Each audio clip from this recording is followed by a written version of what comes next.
ला यहाँनिर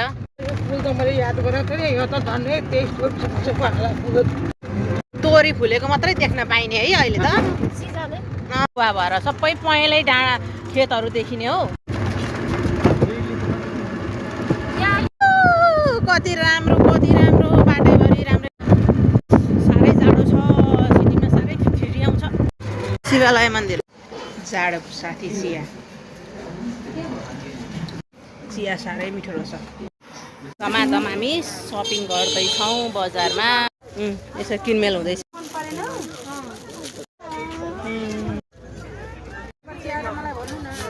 चिया खानेले च्यारङ त किन्नै पर्यो नि 2 किलो च्यारङ है 2 किलो जाडोभरि पुर्याउनु छ त्यतिले नि पुग्दैन होला यहाँ आलु चप प्याजी बन्दै अरे आइमा डिस्को पानीपुरी बिस्को चटपटेवाला दाई भएर पानीपुरी भन्नुहुन्छ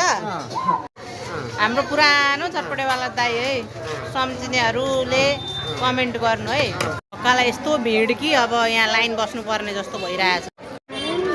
हक्का मोटी कहाँ गयो इजरायल गयो नि इजरायल गएछ चटपटे खाए ल मिठो छ एकदमै मिठो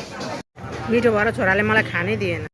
सामान लिन भनेर फेरि यता छिर्यौँ हामी यति भयो सामान अब अनि अब लाग्यौँ है अब चाहिँ फाइनल्ली घरतर्फ